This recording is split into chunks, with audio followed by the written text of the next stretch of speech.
Hello everyone, আসসালামু আলাইকুম। আজ আপনাদেরকে কাঁচা আলু আর আটা দিয়ে চটজলদি দারুণ মজার সকাল বিকেলে নাস্তা বানিয়ে দেখাচ্ছি। খুব অল্প উপকরণে খুব ঝটপট বানিয়ে নেওয়া যায় আর খেতে হয় দারুণ মজা। কতটা মুচমুচে দেখেই নিশ্চয়ই বুঝতে পারছেন। দারুণ মজার এই নাস্তাটা শুধু আটার আলু থাকলে বানিয়ে নিতে পারবেন। চলুন তাহলে বানিয়ে ফেলি। এখানে আমি দুটো আলু খোসা ছাড়িয়ে ধুয়ে পরিষ্কার করে নিয়েছি। এখন আমি আলু দুটোকে একটা গ্রেটারের সাহায্যে গ্রেট করে নিচ্ছি। আর গ্রেটারে যে ছোট ছিদ্রটা রয়েছে সেটা দিয়ে গ্রেট করে নিতে হবে। আলুগুলো ঝুরি ভাজার মতো চিকন চিকন হতে হবে, তাই আমি ছোটো ছোটো দিয়ে গ্রেট করে নিচ্ছি। আর দুটো আলুই আমি ভালোভাবে গ্রেট করে নিচ্ছি। দুটো আলুই গ্রেট করে নেওয়া হয়ে গিয়েছে। আর আলুগুলো দেখেন কতটা কালচে হয়ে গিয়েছে। এখন আমি আলুটাকে ধুয়ে নিব। এর জন্য আমি বেশ অনেকটা পানি দিয়ে আলুগুলোকে ভালো করে ধুয়ে চিপে চিপে একটা প্লেটের মধ্যে বা বাটির মধ্যে তুলে নিচ্ছি।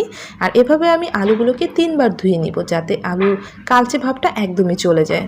দেখেন কতটা কালচে হয়েছে। এখন আমি এই পানিটাকে ফেলে দিচ্ছি। আমি আবারও কিছুটা পানি নিয়ে এসেছি।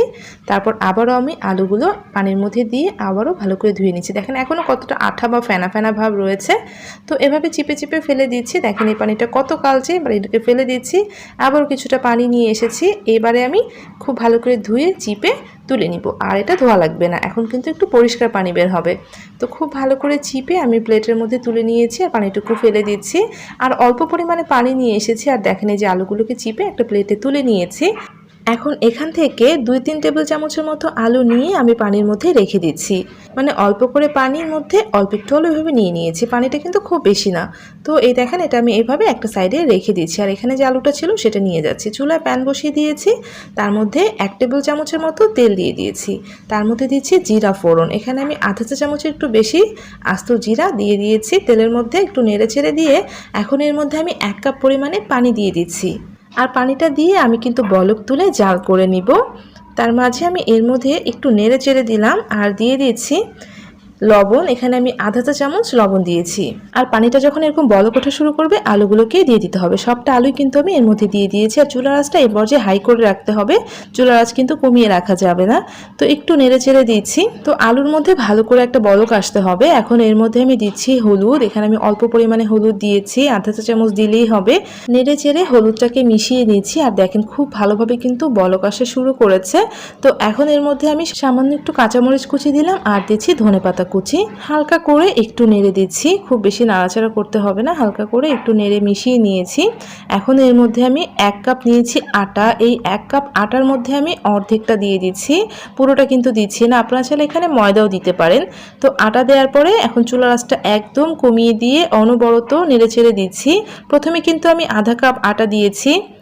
তো প্রথমে আধা কাপ আটা দেওয়ার পরে আমার কাছে নরম লেগেছে, তাই আমি আরও কিছুটা আটা অ্যাড করে দিয়েছি। আর দিয়ে কিন্তু অনবরত নেড়েচেড়ে মিশিয়ে নিতে হবে। আর চুলার আঁচটা অবশ্যই একদম লো রাখতে হবে, কোনোভাবে চুলার আঁচটা বাড়িয়ে দিবেন না। অনবরত নেড়ে নিচ্ছি। আর যখন দেখবেন যে এর আঠালো ভাবটা কমে গিয়েছে তখন বুঝতে হবে যে আর আটা দিতে হবে না। তো আমার কাছে মনে হচ্ছে 1 কাপ পানির জন্য আমার এখানে আধা কাপের একটু বেশি পরিমাণে আটা লেগেছে। দেখেন অর্ধেক আটা কিন্তু রয়ে গিয়েছে। আধা কাপ কিংবা আধা কাপের একটু বেশি আটা দিলে এটা পারফেক্ট ভাবে হয়ে যায়। খামিরটা করার সময় দেখবেন যে আঠালো ভাবটা কম লাগছে, তখনই নামিয়ে একটা প্লেট কিংবা বাটির মধ্যে তুলে রাখবেন। আর এটা অবশ্যই ভালোভাবে ঠান্ডা হতে হবে। আমি এটাকে ঠান্ডা করে নিয়েছি। এই ফাঁকে আমি বাকি কাজগুলো রেডি করে নিচ্ছি। যে পানির মধ্যে আলুগুলো ভিজিয়ে রেখেছিলাম সেই পানি সহ আলু সহ বাটিটা নিয়ে এসে এর মধ্যে আমি এখন আটা অ্যাড করছি। আপনারা এখানে ময়দাও অ্যাড করতে পারেন।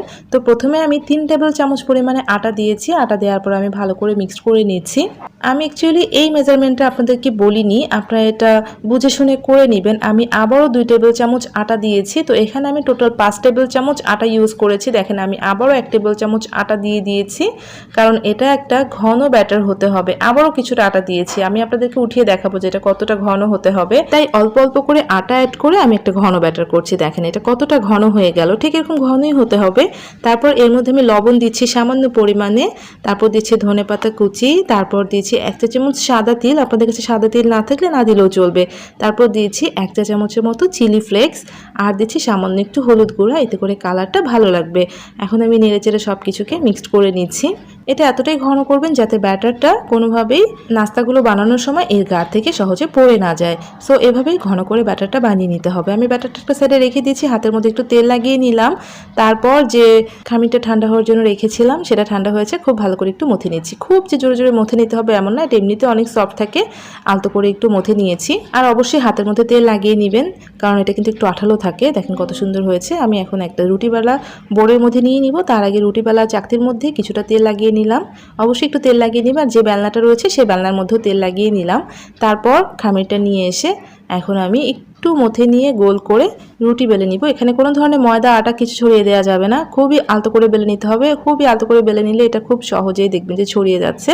তো একটু মোটা করে রুটি বেলে নিচ্ছি, আর চতুর্দিকে সমান করে রুটিটা বেলে নিতে হবে। আপনাদেরকে কেটে দেখাচ্ছি এটা কতটা মোটা করে কেটে নেবেন। প্রথমে আমি সাইড থেকে অসমান অংশগুলোকে সরিয়ে ফেলছি কেটে। তো চতুর্দিক থেকে কেটে নিতে হবে চারকোনা করে, যাতে চতুর্দিকে সমান হয় আর একটা স্কোয়ার শেপের রুটি তৈরি হয়। আর সাইডের অংশগুলো কিন্তু সরিয়ে ফেলে দিব না, এগুলোকে রেখে দিব। আর এগুলো দিয়েও আবার নাস্তা বানিয়ে নিতে হবে। সো আমি প্রথমে সাইডগুলো এভাবে কেটে নিয়েছি, তারপর মাঝ বরাবর সমান করে কেটে নিচ্ছি। ভিতরে আলুর লাচ্ছাগুলো কিন্তু একদম সিদ্ধ হয়ে গলে যায় না, তাই একটু চাপ দিয়ে কেটে নিতে হবে যাতে সুন্দরভাবে কাটা হয়, কোনোভাবে নাস্তাগুলো নষ্ট না হয়ে যায়। দেখেন আমি কিভাবে কেটে নিয়েছি, আপনাদেরকে তুলে দেখাচ্ছি এটার মোটাটা কেমন হয়েছে। খুব বেশি মোটা করবেন না, আবার খুব বেশি পাতলা করবেন না, ঠিক এভাবেই আলুর নাস্তাগুলোকে বানিয়ে নিতে হবে। তো আমি এগুলোকে বানিয়ে নিয়েছি, আর বানিয়ে নিয়ে সবগুলো একটা প্লেটের মধ্যে তুলে নিচ্ছি। দেখেন কতটা সুন্দর হয়েছে। আর বাকি যে চারদিকে চারটা অংশ ছিল, এই চারটাকে আমি সুন্দরভাবে একটু মথে নিয়ে গোল করে আবারও রুটি বেলে সুন্দর করে স্লাইস করে নিয়েছি। দেখেন সবগুলো কেটে একটা প্লেটের মধ্যে তুলে নিয়েছি। দেখেন এগুলো কত সুন্দর হয়েছে।